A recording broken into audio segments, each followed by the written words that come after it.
Hello guys, ये हमारा इंसी space operate का आज पहला वीडियो है जहां पर हम ये देखेंगे कि सिस्टम कैसे स्टार्ट किया जाता है और सिस्टम स्टार्ट होने के बाद कंपनी का रजिस्ट्रेशन, ब्रांच कैसे बनाते हैं, डिपार्टमेंट, डिविजन्स और वगैरह वगैरह, जैसे कि एम्प्लॉय रजिस्ट्रेशन है वो हम सारा वन बाय वन एक एक वीडियो हम डालते रहेंगे। आज का जो हमारा सेशन है वो है कि कंपनी क्रिएट करना और उसकी ब्रांचेस और उसके डिपार्टमेंट कैसे हम क्रिएट करेंगे और पॉलिसीज़ कैसे ऐड की जाएगी वो हम उसके बारे में जाएंगे। अभी आपको दिख रहा है स्क्रीन पे कि मैं यूज़र नेम यानी कि एडमिन का मेन जो हमारा लॉगिन है जहाँ पर पूरी अथॉरिटी है, सारे पेज रिगार्डिंग और सारी अथॉरिटी है उसके रिगार्डिंग मैं लॉगिन कर रहा हूँ। तो यहाँ पर मैंने यूज़र नेम में एडमिनिस्ट्रेटर डाला हुआ है और हमारा पासवर्ड जो रहेगा ओके वो उसमें डालने के बाद हम जाएंगे सिस्टम के अंदर।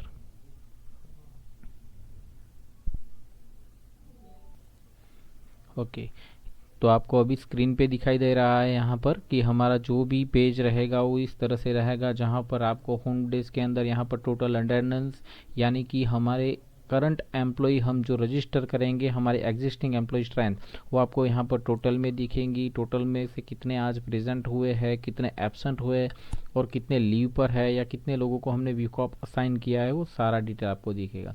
हम स्टार्टिंग से चल रहे हैं यहाँ पर मास्टर सेटअप 1, जहाँ पर हम हमारी कंपनी का जो इन्फॉर्मेशन है, कौन सी कंपनी का रजिस्ट्रेशन या तो मल्टीपल कंपनी का भी आप ऐड ऑन कर सकते हो। अभी आप देख रहे हो मैंने यहाँ पर कंपनी सेटअप पे क्लिक किया हुआ है। यहाँ पर मैं एक नई कंपनी ऐड ऑन करने जा रहा हूँ जिसका मैं नाम रख रहा हूँ इनोवा सिस्टम लिमिटेड। यहाँ पर उसका शॉर्ट नेम रहेगा इनोवा। ओके, और यहाँ पर मैं फाउंडर नेम डाल रहा हूँ श्री अपूर्व सर, अपूर्व दवे। ओके, यहाँ पर कंपनी का एड्रेस आएगा, लाइक एन एग्जांपल मैं अभी ABC करके आगे बढ़ रहा हूँ। आपको अपनी यहाँ पर पूरी कंपनी का पूरा एड्रेस डालना है जो भी है वगैरह, ताकि जो भी आप स्टैट्यूटरी कंप्लायंस रिपोर्ट डाउनलोड करोगे तब वो एड्रेस यहाँ से कैप्चर करता है। यहाँ पर मैं डाल रहा हूँ कि कंपनी किस स्टेट पे है, Gujarat, city Ahmedabad. Okay, now pin code number 38001। Okay, यहाँ पर अगर मेरा फ़ोन नंबर जो भी है जैसे कि 0+91 और यहाँ पर वो कंपनी का मोबाइल लैंडलाइन नंबर। ओके, तो मैंने यहाँ पर लैंडलाइन नंबर डाल दिया है। यहाँ पर भी मैं कंपनी का ऑफिशियल ईमेल एड्रेस डाल रहा हूँ। ओके, अभी मैं डमी डेटा यहाँ पर डाल रहा हूँ, आप ध्यान रखिए। अब मैं सिस्टम स्टार्ट कर रहा हूँ। अगर मान लो कि यहाँ पर मैं डेट डिफाइन कर रहा हूँ कि मैंने यह सिस्टम 1 अप्रैल 2024 से स्टार्ट किया है, तो मैंने यहाँ पर डेट डिफाइन की है ताकि जो भी हमारे कंप्लायंस रिकॉर्ड या जो भी होगा वहाँ पर रजिस्ट्रेशन डेट होना कंपलसरी है। तो मैंने अभी तो डेमो के लिए मैंने डाला है कि 1 जनवरी 2024। अब अगर आपके पास बैंक डिटेल अवेलेबल है कंपनी का तो वो भी डाल दीजिए यहाँ पर।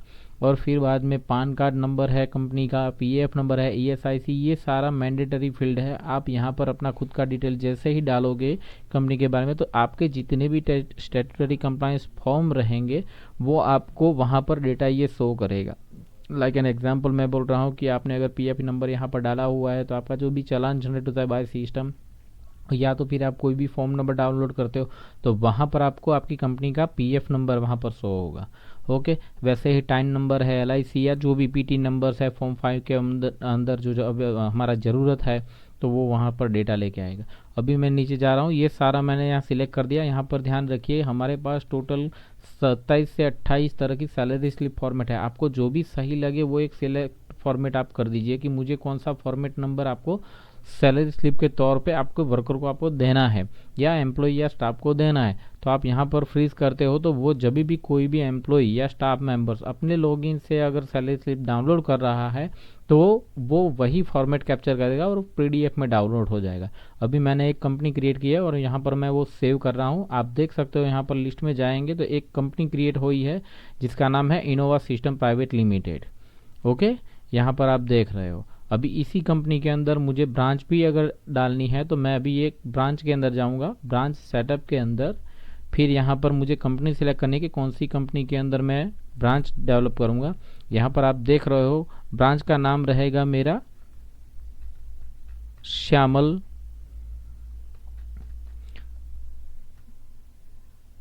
ऑफिस।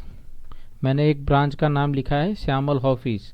ओके, यहाँ पर मैंने उसका एड्रेसेस वगैरह डाल दिया, उसकी जो भी डिटेल्स है आपको अगर सही लगता है कि मुझे डालनी है आप डाल के उसको फिर बाद में लास्ट में यहाँ पर सेव कर दो। हम दूसरा ये भी है, अगर आपको चाहिए कि कंपनी का लोगो आपको देना है कंपनी के अंदर, तो आपको कंपनी के अंदर जाना है, कंपनी लिस्ट में जाइए, जहाँ पर आपकी नई कंपनी क्रिएट की गई है आपको यहाँ पर राइट हैंड साइड में आपको चूज अ फाइल करके ऑप्शन मिल गया अभी। ओके, वहाँ पर चूजर फाइल में जाके आपका खुद का कंपनी का लोगो है वो लेस देन 200 KB का आपको JPG फाइल में रखना पड़ेगा। ओके, और वहाँ जाके आप चूजर फाइल करके रखोगे तो आपका कंपनी का लोगो आपको यहाँ पर लेफ्ट हैंड साइड एवरीडे आपको यहाँ पर शो हो जाएगा। ओके, अभी ब्रांच बनने के बाद हम आगे बढ़ेंगे। ब्रांच के अंदर हम डिपार्टमेंट बनाएंगे। यहाँ पर डिपार्टमेंट सेटअप में आपको जाना है। यहाँ पर आपको कंपनी सिलेक्ट करनी है कि इनोवा सिस्टम है। यहाँ पर आप देख सकते हो कि कौन सी ब्रांच के अंदर हम डिपार्टमेंट बना रहे हैं। जैसे मैंने ब्रांच सिलेक्ट कर दी, अभी यहाँ पर मैं बना रहा हूँ HR एंड एडमिन एक डिपार्टमेंट। ओके, और यहाँ डिस्क्रिप्शन के लिख दूंगा मैं HR and admin. Okay, then after मैं इसको सेव कर दूँगा। इसी तरह आप चाहो उतने डिपार्टमेंट ब्रांच के अंदर आप क्रिएट कर सकते हो। यहाँ देख सकते हो आप, यहाँ पर आपको एक डिपार्टमेंट दिखाई देगा HR एंड एडमिन। ओके, उसी तरह अगर आपकी ब्रांच है उसके अंदर अलग अलग डिवीज़न भी हो सकते हैं कि कोई मान लो कि प्रोडक्शन का डिवीज़न अलग है, या मान लो कि कॉर्पोरेट हाउस का डिवीज़न अलग है। कोई सेम लोकेशन पे आपको लग रहा है कि मुझे डिवीज़न एंड सब डिवीज़न भी क्रिएट करना है। ओके, तो आप वो भी कर सकते हो। जैसे कि कोई टेक्सटाइल इंडस्ट्री है तो गारमेंट यूनिट अलग होता है, टी शर्ट यूनिट अलग हो सकता है, या फिर बाद में अलग अलग टाइप से बहुत सारे डिवीजन्स हो सकते हैं सेम लोकेशन सेम ब्रांच के अंदर।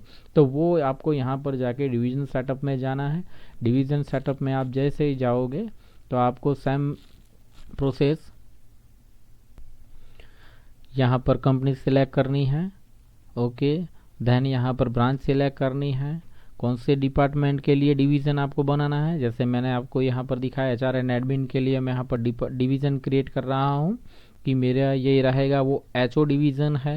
ओके, हेड ऑफिस, ये मैंने पूरा नाम यहाँ पर लिख दिया और यहाँ पर मैं सेव कर रहा हूँ। तो मेरा एक डिवीज़न यहाँ पर क्रिएट हो गया। मैं लिस्ट में जाके ये चेक करूँगा, एक आपका यहाँ पर देखिए ब्रांच के अंदर एक आपका डिवीज़न यहाँ पर क्रिएट हो चुका है।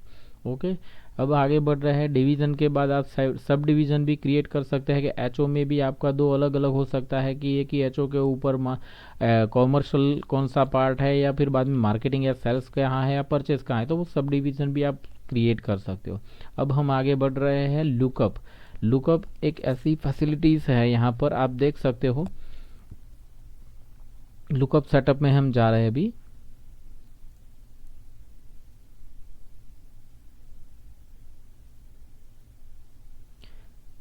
यस, यहाँ पर आपको देखिए करंटली हमारे पास यहाँ पर है स्किल सेट है। मान लो कि हमारे पास मैन पावर में हम बाइफरकेट कर रहे हैं कि हमारे पास स्किल लेबर कितने हैं, अनस्किल कितने हैं और सेमी स्किल कितने हैं, या स्टाफ को हमें बाइफरकेट करना है कि कितने स्किल लेबर में आते हैं, कितने अनस्किल में आते हैं, या फिर कौन लोग सेमी स्किल। तो हमें क्या करना पड़ेगा, पहले वो आइडेंटिफाई करना पड़ेगा, उसका नाम क्रिएट करना पड़ेगा। जैसे कि मैं स्किल सेट करके एक क्रिएट कर रहा हूँ, यहाँ पर स्किल्ड करके मैंने क्रिएट किया, मैंने ये सेव कर दिया। वैसे ही सेम दूसरा मैं क्रिएट कर रहा हूँ, स्किल सेट में जाके वहाँ पर लिखूंगा मैं सेमी स्किल्ड। ओके, और मैंने उसको भी कर दिया। और थर्ड वाला रहेगा मेरा अनस्किल्ड। तो मेरी 3 कैटेगरी यहाँ पर क्रिएट हो जाती है अनस्किल्ड। तो जब भी मैं एम्प्लॉय मास्टर में सेटअप करूंगा और मुझे ये देखना है कि मेरे पास स्किल लेबर कितने हैं, या अनस्किल कितने हैं, या सेमी स्किल कितने हैं, या जब भी मैं कोई पे स्ट्रक्चर बना रहा हूँ, ओके, तो मुझे ये देखना है कि स्किल लेबर का मिनिमम वेज मुझे कैसे सेटअप करना है, या सेमी स्किल का मिनिमम वेजेस कैसे सेटअप करना है। तो वो वहाँ यहाँ से अगर मैंने सेटअप पहले से बनाया हुआ है, ओके, तो आपको वो हेल्पफुल आपके एम्प्लॉय मास्टर में रहेगा। और आपके जो पे स्ट्रक्चर जनरेट हो रहे हैं तो वहाँ पर भी आपको मिलेगा कि आपके पास 3 कैटेगरी है, उस हिसाब से आप सैलरी स्ट्रक्चर बना सकते हो। ओके, तो हमारे पास अभी आप देख सकते हो कि इसकी लुकअप के अंदर बहुत सारी हमारे पास लुकअप मेथड है।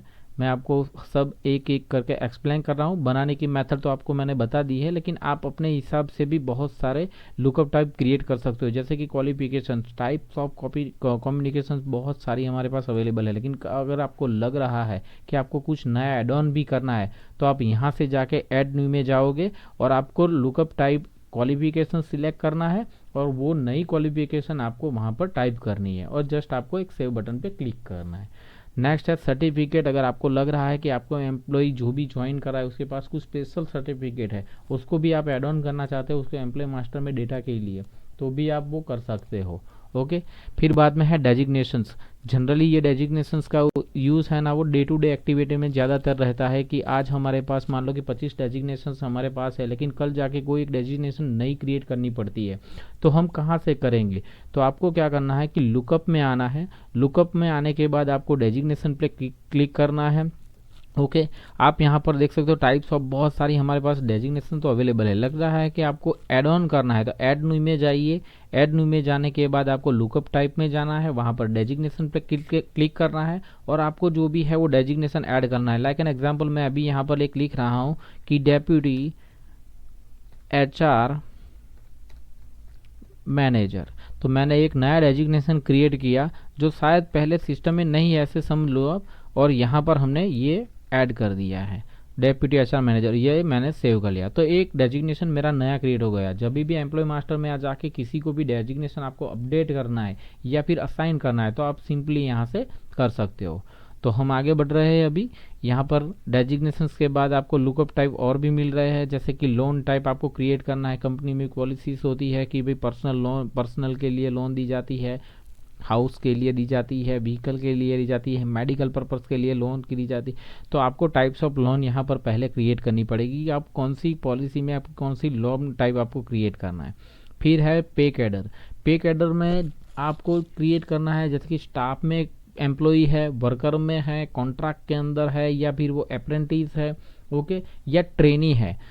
क्योंकि ये जो सारा जो पे कैडर रहेगा वो डिपेंडेंसी रहेगा उसके पेरोल पे प्रोसेस में, उसकी लीव क्रेडिट क्रेडेंशियल में रहेगा, वो हेल्पफुल रहेगा आपको उसके पेमेंट प्रोसेसर के लिए। तो यह ध्यान रखना है कि हमें कोई भी कैडर जनरेट करना है तो आपको लुकअप टाइप में आके आपको पे कैडर में जाके ऐड ऑन करना है। आगे फिर हम देख रहे हैं लीव टाइप। कंपनी में हमारे पास मल्टीपल टाइप की लीव होती है। लाइक एन एग्जांपल मैं बोल रहा हूँ कि PL, CL, SL, EL, तो वो सारी जितनी भी लीव है, ओके, सिस्टम में अगर आपको लग रहा है कि ऑलरेडी है तो आपको उसके अंदर एड ऑन ही करना है, तो उसके जो कंडीशंस है वो। लेकिन आपको अगर लग रहा है कि आपको न्यू एडिशन करना है, new types of leave create करना है, तो आप यहाँ से कर सकते हो। कंपनी टाइप भी आप बना सकते हो अपने हिसाब से कि हमारी कंपनी IT इंडस्ट्री में आ रही है, इंजीनियरिंग कंपनी में आ रही है, ओके, तो आप यहाँ से ऐड कर सकते हो। आगे बढ़ रहे हैं पे एलिमेंट। पे एलिमेंट में आप देख सकते हो यहाँ पर आपको बेसिक, HRA, कन्वेंस, मेडिकल, बहुत सारे हमारे पास पे एलिमेंट है। आपको अगर लग रहा है कि इसके अलावा भी अगर आपको कोई पे एलिमेंट ऐड करना है तो आपको ऐड न्यू में जाके उसको ऐड कर देना है। उसके कुछ कंडीशंस होते हैं, लाइक एन एग्जांपल कि वो उसका प्रिंट नेम क्या रहेगा सैलरी स्लिप में, ओके, वो उसका डिस्क्रिप्शन क्या रहेगा तो सेम नाम आएगा। फिर बाद में वो एडिशन पार्ट है या डिडक्शन पार्ट है CTC में। मान लो कि आपने जो पे एलिमेंट दिया है उसको ग्रोथ में इन्वॉल्व करना है तो आपको एडिशन रखना है। लेकिन मान लो कि वो CTC का पार्ट है लेकिन वो डिडक्शन है और पेबल आफ्टर वो रहेगा ईयरली, तो आपको उसको नॉन डिडक्शन पार्ट में उसको रखना है। फिर हम जाएंगे उसको ऑन अटेंडेंस और नॉन अटेंडेंस, दो कैटेगरी आती है। ऑन अटेंडेंस यानी ये रहेगा कि जो भी पे एलिमेंट आपने क्रिएट किया हुआ है वो हर मंथ के पेबल जो पे डेज होंगे उससे डिवाइड करेगा वो। यानी कि लाइक एन एग्जांपल कि जनवरी का मंथ है, 31 दिन का मंथ है, तो जो भी पे एलिमेंट का अमाउंट रहेगा वो 31 से डिवाइड करेगा। और नॉन अटेंडेंस अगर आपने क्रिएट किया है तो वो फुल अमाउंट पेड होगा, चाहे उसकी LWP भी रहेगी तो भी उसको 100% अमाउंट पेबल विद सैलरी, और नॉन अटेंडेंस होगा तो ईयरली पेड माना जाएगा। ओके। फिर ये पे एलिमेंट है जहां पर आपको दिखाई दे रहा है मंथली, ईयरली, वो पेबल कंडीशंस है। यानी कि कुछ पे एलिमेंट है जो मंथली पेबल है, कुछ पे एलिमेंट ऐसा है जो ईयरली पेबल है, तो वो भी आपको जब पे एलिमेंट आप बनाते हो तो उसको ध्यान में रखना है। आप पे एलिमेंट जो भी बना रहे हो उसका अगर आपको फॉर्मूला भी रखना है तो भी रख सकते हो, ओके।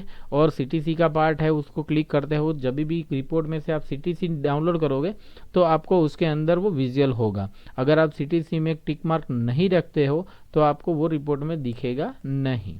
ओके, तो ये है पे एलिमेंट के बारे में डिटेल्स। आगे हम बढ़ रहे हैं इंटरव्यू राउंड। इंटरव्यू राउंड के अंदर टाइप्स ऑफ मल्टीपल आप टाइप इंटरव्यू राउंड रख सकते हो, जैसे कि एचआर का राउंड होता है, टेक्निकल का राउंड होता है, आईटी का राउंड होता है, या फिर बाद में टाइप्स ऑफ डिपेंडेंट आप रख सकते हो कि मुझे कौन सा इंटरव्यू टाइप क्रिएट करना है, तो आप यहाँ से उसको बना सकते हो। पॉलिसी टाइप करके एक ऑप्शन दिया गया है, यहाँ पर आपको लग रहा है कि कोई भी पॉलिसी क्रिएट हुई है जो हमारी कंपनी है उसकी पॉलिसी आपको एड ऑन करनी है। Like an example, code of conduct की पॉलिसी होती है, या फिर बाद में एब्सेंटिज्म की पॉलिसीज होती है, या फिर आपको लग रहा है कि मिसबिहेवियरल की होती है, ओके, वुमन हैरेसमेंट की पॉलिसी होती है। तो ये सारी पॉलिसी आप यहाँ पर क्रिएट कर पाओगे। आफ्टर दैट हम आगे बढ़ के जैसे ही आगे बढ़ेंगे तो आपको पता चल जाएगा कि कहाँ पर इसका यूज़ होगा, लेकिन पहले उसका एक बार सेटअप करना ज़रूरी है। आगे बढ़ रहे हैं ग्रेड। जैसे हमने डेजिग्नेशन बनाया हुआ है वैसे हमें ग्रेड बनाना है, जो लेवल माना जाता है कंपनी के अंदर की को एक लेवल होता है, उस एक लेवल के अंदर मल्टीपल या बहुत सारे डेजिग्नेशन भी हो सकते हैं, लेकिन लेवल 1 काउंट होता है और उनके लिए सेम पॉलिसीज होती है, जैसे कि लीव की पॉलिसीज होती है, ट्रैवल एक्सपेंस पॉलिसीज होती है। तो ये सारी है ना वो ग्रेड बेस्ड रहती है। तो आपको वो ग्रेड कहाँ से एड ऑन करना है, तो पहले हमें ग्रेड बनाने पड़ते हैं, जैसे कि M1 ग्रेड है, S1 ग्रेड है, O1 ग्रेड है, अगर ऑपरेटर है, या W1 है तो वर्कमैन का 1 होता है। ओके, तो ये सारे ग्रेड 1 आपको यहाँ से जनरेट करने हैं और वो ग्रेड के हिसाब से आगे आगे फिर बाद में पॉलिसी फ्रीज करनी है।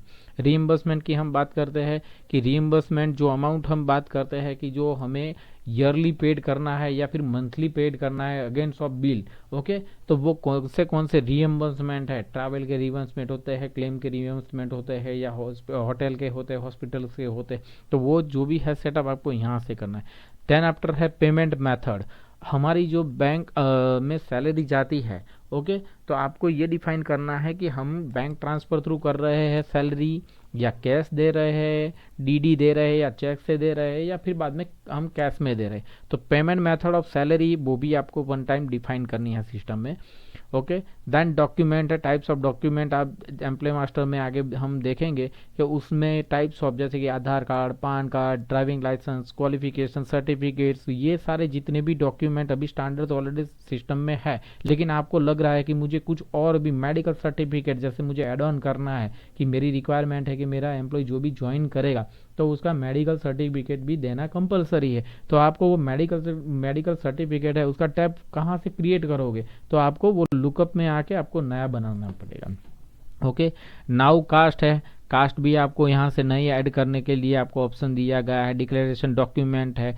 ट्रेनिंग टाइप अगर आपको क्रिएट करनी है, लाइक एन एग्जांपल मैं बोल रहा हूँ कि हमें ट्रेनिंग एंड डेवलपमेंट में आपको ज़्यादातर ये प्रॉब्लम होता है कि ट्रेनिंग एंड डेवलपमेंट में मुझे कम्युनिकेशंस का स्किल नया बनाना है, लेकिन नाम कहाँ से आएगा, तो वो नाम यहाँ से आएगा। ट्रेनिंग टाइप आपको एक बार बनानी पड़ेगी। टाइप्स ऑफ जितनी भी ट्रेनिंग है ईयर के कैलेंडर ईयर में आपने जितनी भी ट्रेनिंग रखी हुई है, तो वो वन टाइम आपको यहाँ पर क्रिएट करनी है कि कम्युनिकेशन स्किल है, टेक्निकल स्किल है, 5S का जो भी ट्रेनिंग है, ये सब आ रहा। ओके, देन आफ्टर ग्रुप भी अगर आपको क्रिएट करना है, training group, like an example communication skill, तो उसका एक ग्रुप होता है कि वो कौन से एलिजिबल एम्प्लॉयज़ या कौन से एलिजिबल डिपार्टमेंट है जिसका एक ग्रुप क्रिएट होगा जिसको हम कम्युनिकेशन स्किल का ट्रेनिंग देंगे। लाइक एन एग्जांपल मैं बोल रहा हूँ कि सेल्स होता है, परचेस डिपार्टमेंट होता है, HR एंड एडमिन डिपार्टमेंट होता है, जिनके पास डे टू डे कम्युनिकेशन की रिक्वायरमेंट है, तो वो लोगों को एक ग्रुप में आपको असाइन करना पड़ेगा। तो पहले तो वो ग्रुप का नाम क्या हम रखेंगे, तो मैंने लिखा एक कि भी कम्युनिकेशन स्किल के लिए मुझे एक कॉमर्शियल ग्रुप क्रिएट करना है, तो मैंने लिखा कि भी ट्रेनिंग ग्रुप में जाके मैं एक नया एड ऑन करूंगा कि भी कॉमर्शियल ग्रुप, उसमें फिर बाद में मुझे इतने डिपार्टमेंट को इन्वॉल्व करना है, वो ट्रेनिंग एंड डेवलपमेंट का पार्ट है। लेकिन वो जो कॉमर्शियल ग्रुप जो हमने लिखा वो कहाँ बनता है या कहाँ पर सेटअप करेंगे, वो आपको लुकअप में जाके बनाना पड़ेगा। नेक्स्ट है सर्वे टाइप। अगर हमें लग रहा है कि हमारी कंपनी में कैंटीन फैसिलिटी कैसी है, ट्रैवल एक्सपेंस जो भी है हमारी वो फैसिलिटीज़ कैसी है, ओके, तो उसके बारे में अगर आपको कोई भी सर्वे टाइप क्रिएट करना है, उसका नाम बनाना है, तो आपको यहाँ से नाम बनाना है। देन आफ्टर है मोड ऑफ पेमेंट। तो हमारा जो भी मोड मैंने आगे बताया बैंक ट्रांसफ़र है, उसी तरह आपको मोड ऑफ पेमेंट भी आपको दिखाना है कि हम जो भी वो बैंक ट्रांसफ़र से कर रहे हैं। रूम टाइप, अभी यहाँ पर हम देख रहे हैं कि हमारे पास एक और है HRMS में जिसमें बुक रूम। अगर आपके पास मान लो कि कॉन्फ्रेंस रूम है, बहुत सारे कॉन्फ्रेंस, 3-4 कॉन्फ्रेंस रूम है, या फिर बाद में आपकी खुद की कॉलोनी है, या तो आपके पास खुद का गेस्ट हाउस है। ओके, तो आपने उसके नंबर दिए होंगे और उसकी अवेलेबिलिटी अगर आपको चेक करनी है कि भाई मेरे को फर्स्ट टाइम मुझे सेटअप करना है कि मेरे पास मान लो 4 कॉन्फ्रेंस रूम है, 1 2 3 4, तो conference room 1, conference room 2, conference room 3।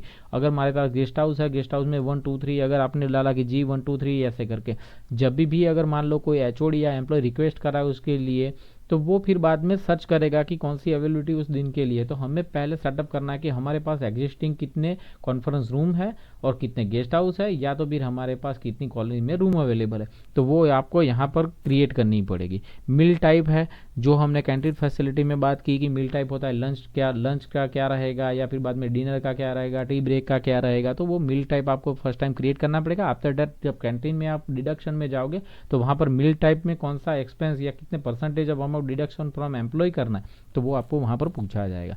Language is non के अंदर भी आपको दिखेगा मल्टीपल हमारे पास लैंग्वेजेस अवेलेबल है, लेकिन फिर भी अगर आपको ऐड ऑन करना चाहो तो वो भी कर सकते हो आप।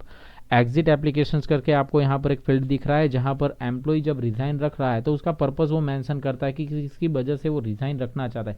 पर्सनल ग्रोथ की वजह से करना चाहता है, सैलरी के रीजन के कारण रख रहा है, या फिर बाद में वो फैमिली इश्यूज की वजह रख रहा है।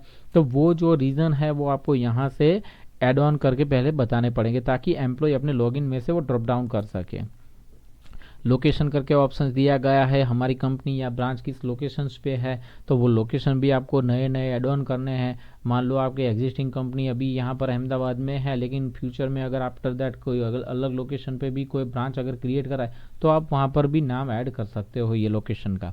ओके, देन रिलेशनशिप के अंदर आप जाओगे, एम्प्लॉय मास्टर में एक ऑप्शन होता है कि एम्प्लॉय का जो भी नॉमिनीज या फैमिली डिटेल में उसका रिलेशंस क्या है, तो वो ऐड ऑन करने का जो भी रिलेशन है आपको यहाँ से ऐड करना पड़ेगा। अभी आपको यहाँ दिख रहा है कि मल्टीपल टाइप के आपको यहाँ पर रिलेशन दिख रहा है, लेकिन फिर भी आप अगर ऐड ऑन करना चाहो तो कर सकते हो।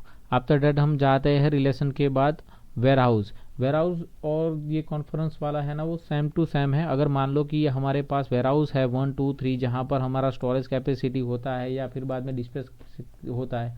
ओके, तो आप मल्टीपल वेयर हाउस भी क्रिएट कर सकते हो, जहाँ पर भी आप डिफाइन कर सकते हो कि किस वेयर हाउस का रिस्पॉन्सिबल पर्सन कौन रहेगा।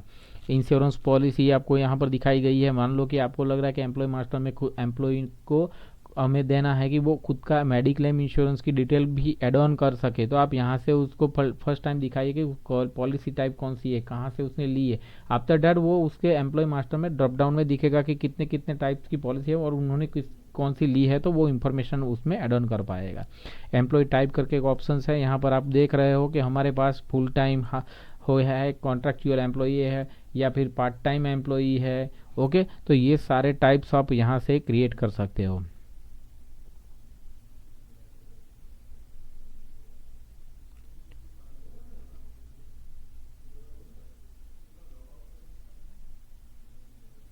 ओके, देन आफ्टर हम आगे बढ़ रहे हैं रेफरल सोर्स।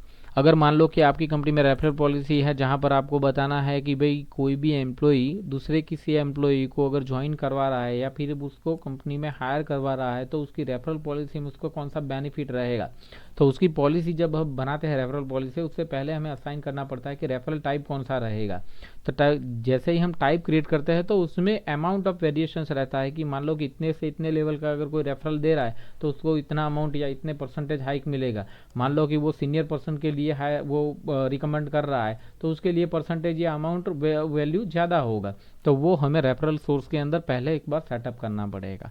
देन आफ्टर हम डायनेमिक फॉर्मेट टाइप जा रहे हैं, जहाँ पर हम एक डायनेमिक फॉर्म जितने भी हमारे फॉर्म है उसका एक नाम जैसे कि टाइटल हमें देना है। लाइक एन एग्जांपल मैं बोल रहा हूँ कि एक वार्निंग लेटर मुझे बनाना है ड्राफ्ट बना के, लेकिन बॉन्डिंग लेटर यानी कि वो भी एक नाम क्रिएट करना है जो वहाँ पर आपको ड्रॉप डाउन में मिलेगा, तो वो आपको यहाँ से करना है। एंट्री गेट करके ऑप्शन है, हमारी कंपनी या ब्रांचेस या जो एचओ पे कितने गेट है, गेट नंबर 1, गेट नंबर 2 या फिर बाद में, तो वो सारे आपको यहाँ से ऐड ऑन करना है, ताकि जब गेट पास विजिटर मैनेजमेंट हम यूज़ कर रहे हैं वहाँ पर आपको किस गेट से विजिटर एंट्री कर रहा है, तो वो वहाँ पर ड्रॉप डाउन में आपको मिलेगा कि कौन से गेट से वो एंट्री कर रहा है।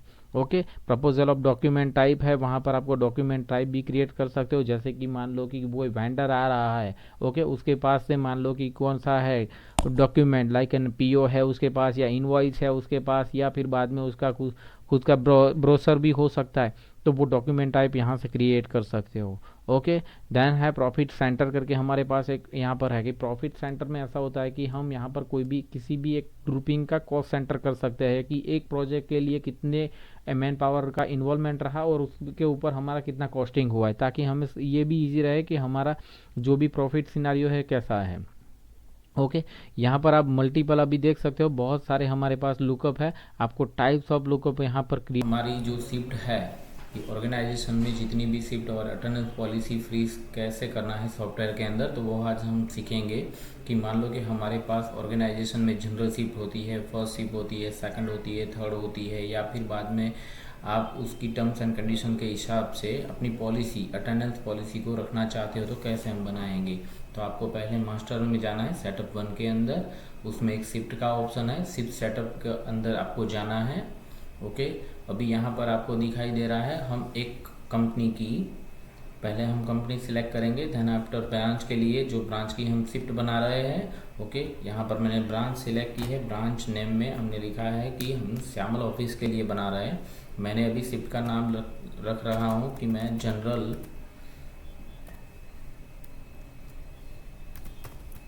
शिफ्ट यहाँ पर बना रहा हूँ। मेरी जनरल शिफ्ट का इन और आउट टाइम कब रहेगा, तो मॉर्निंग 9 o'clock को मेरी शिफ्ट स्टार्ट हो रही है। ओके, और मेरी शिफ्ट कंप्लीट हो रही है 6 o'clock PM।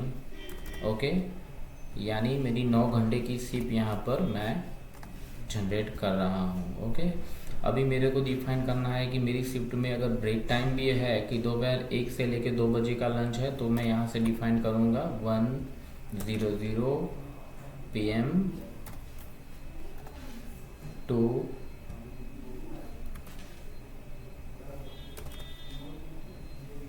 ओके। तो यहाँ पर मैंने अपनी शिफ्ट में मैंने डिफाइन कर दिया है कि ब्रेक टाइम भी है मेरी शिफ्ट के अंदर।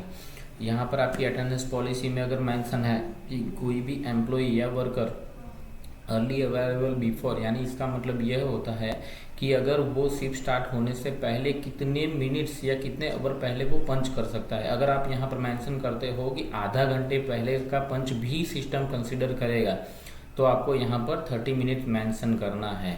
ओके, मैं यहाँ पर अभी 0 लिख रहा हूँ क्योंकि हमारे यहाँ पर लिमिटेशंस नहीं है। अगर आपकी पॉलिसी में डिफाइंड है तो आप कर सकते हो। दूसरा है कि यह लेट अराइवल आफ्टर, यानी कि शिफ्ट स्टार्ट होने के बाद एम्प्लॉय या वर्कर कब तक पंच करने के लिए ग्रेस टाइम में अलाउ है। यानी कि मान लो कि शिफ्ट के अंदर आपको बताया गया है कि एवरीडे 15 मिनट्स अगर कोई भी एम्प्लॉय लेट पंच भी कर रहा है, जैसे कि 9 बजे का टाइम है लेकिन 9:15 तक अगर बंदा पंच कर रहा है, तो भी उसको प्रेजेंट गिनना है, उसमें अटेंडेंस में से कोई डिडक्शन नहीं होगा। तो यहाँ पर मैंने ग्रेस टाइम डिफाइन किया हुआ है।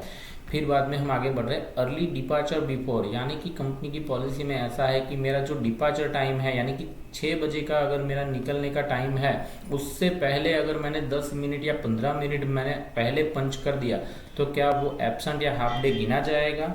अगर आप यहाँ पर कोई मिनट मेंशन कर रहे हो कि हाँ 15 मिनट तक भी अगर अर्ली पंच अलाउ करेगा, तो सिस्टम उसको प्रेजेंट कंसिडर करेगा। हमारे यहाँ पर नहीं है, तो हमने यहाँ पर 0 कंसिडर किया हुआ है। लेट डिपार्चर आफ्टर, अब यहाँ पर ऐसा है कि मान लो कि आपके कंपनी के अंदर ऐसा है कि कोई लेट डिपार्चर हो रहा है। ओके, तो उसका भी टाइम मेंशन करना पड़ेगा कि शिफ्ट आवर के बाद वो कितने टाइम तक वो पंच कर पाएगा। यानी कि 6 बजे क्लोज हो रहा है तो 6:30 तक उसको पंच करना कंपलसरी है। ओके, लेकिन मैं यहाँ पर 0 कर रहा हूँ क्योंकि अगर मान लो ओवर टाइम अगर कंसीडर करना है या सी ऑफ कैटेगरी में हमें जाना है, तो इसके लिए हम यहाँ पर 0 मेंशन करते हैं। ओके, मेरी ये शिफ्ट के अंदर मान लो कि अगर मुझे हाफ डे कंसीडर करना है, तो मेरा कितना मिनट का वर्किंग होना चाहिए। 9 से 6 की मेरी शिफ्ट है, यानी कि 9 आवर्स की शिफ्ट है। उसमें अगर मेरा टाइम है 1 घंटा मेरा ब्रेक टाइम, यानी मेरा वर्किंग आवर हुआ 8 घंटे का। अगर मान लो कि मैं 4 घंटा काम कर रहा हूँ, तो मुझे हाफ डे पेमेंट मिलना चाहिए। हाफ डे यानी कि 4 our into the 60 minutes. Okay, 240 minute अगर मैं काम कंपनी में कर रहा हूँ, तो मुझे हाफ डे का पेमेंट मिलना चाहिए। अगर मान लो कि मेरा 8 घंटे का पूरा वर्किंग हो रहा है, ओके, तो मेरा 40-20 यानी कि फुल डे का लिमिट रहेगा 420 मिनट्स। अगर 420 मिनट मैंने काम कर लिया, ओके, सॉरी 480 मिनट काम कर लिया तो मेरा फुल डे वर्किंग रहेगा। यहाँ पर आप देख सकते हो कि मैंने यहाँ पर ग्रेस टाइम भी डिफाइन किया हुआ है कि अगर मैं 15 मिनट भी लेट आ रहा हूँ तो भी मेरा प्रेजेंट होना चाहिए। यानी मेरा क्या होगा कि अगर 480 में से मेरे को ग्रेस टाइम माइनस करना पड़ेगा तो यहाँ पर आएगा 465 मिनट्स। यानी कि उस दिन में 9 से 6 के बीच में अगर मान लो कोई भी एम्प्लॉय 15 मिनट लेट अराइवल हुआ है और जिसकी मिनट्स 465 मिनट अगर कंप्लीट हो जाती है तो उसका प्रेजेंट माना जाएगा। लेकिन अगर मान लो 465 से कम मिनट होगी तो सिस्टम उसको हाफ डे में कंसीडर करेगा। ओके, तो ध्यान रखना यह है कि फुल डे की लिमिट अगर 8 घंटे की है और उसमें भी आपको ग्रेस टाइम अगर एवरीडे आप डिफाइन कर रहे हो तो आपको यह ध्यान रखना है कि आपको उसको ग्रेस टाइम में, फुल डे में भी ग्रेस टाइम माइनस करना ही करना है। ओके, नेक्स्ट हम जा रहे हैं। अगर मान लो आपके वहाँ पर पॉलिसी है कि 15 मिनट एवरीडे है लेकिन महीने में 2 या 3 बार बंदा 30 मिनट तक भी अलाउ है या 1 घंटे पर भी अलाउ है कि 1 घंटा अगर लेट आता है शिफ्ट से, ओके, तो उसको महीने में 3 बार अलाउ करते हैं। आफ्टर दैट उसका हाफ डे या एब्सेंट कंसिडर करना है। तो हमें क्या करना है, यहाँ पर मैं लिख रहा हूँ कि मैं 3 बार अगर मैं लेट आना कंसिडर कर रहा हूँ पॉलिसी में कि मैं महीने में 3 बार अलाउ है।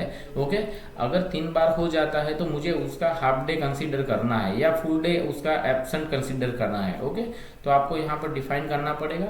फिर बाद में मान लो कि लेट कमिंग एवरी है, यहाँ पर ऐसा लिखा गया है कि एवरी लेट यानी कि 3 बार होने के बाद जितनी भी बार बंदा लेट आएगा तो उसको हाफ डे कंसिडर करना है, या तो फिर बाद में सेकंड लेट में आएगा। तो यहाँ पर मैं लिख रहा हूँ कि अगर सेकंड लेट होता है 3 बार के बाद 30 मिनट होने के बाद सिस्टम क्या करेगा।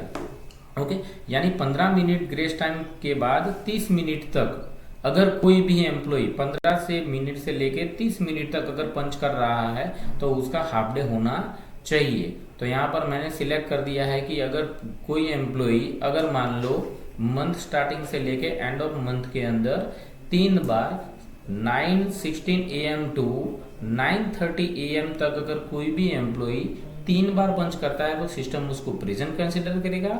फिर अगर चौथी बार अगर वो लेट आ रहा है तो उसको हाफ डे कंसिडर करेगा। ओके, वैसे ही अगर मान लो अर्ली गोइंग काउंट में रखते हो कि कोई भी बंदा अगर मान लो 3 बार अगर पहले ड्यूटी से भी जाएगा तो उसका अलाउ करेंगे, लेकिन चौथी बार जैसे ही कंपनी से जल्दी से निकल जाता है या ऑर्गेनाइजेशन से निकल जाता है तो उसको हाफ डे या डिडक्शन करना है। तो सेम एज हमने जो मेंशन किया है उसी हिसाब से आपको फॉलो करना है। यहाँ पर मैं लिख देता हूँ कि मैं 1 टाइम में अलाउ करता हूँ कि अगर एक भी बार अगर बंदा लेट पहले चला जाता है तो मैं 1 बार अलाउ करता हूँ। आफ्टर दैट उसको मैंने कंसीडर किया है कि मैं 15 मिनट अगर पहला कोई बंदी निकल रहा है तो उसको मैं क्या करूँगा, हाफ डे के लिए प्रेजेंट माना जाएगा। यानी अगर किसी का शिफ्ट 6 o'clock को क्लोज हो रहा है लेकिन वो 5:45 को अगर भी पंच कर रहा है तो एक बार उसको प्रेजेंट करेगा। आफ्टर दैट वो फिर बाद में उसको हाफ डे में ले जाएगा। तो उस हिसाब से ये शिफ्ट जनरेट हो रहा है। मान लो कि हमारी कंपनी की पॉलिसी में वर्कर के लिए हम शिफ्ट बना रहे हैं जहां पर ओटी एप्लीकेबल है।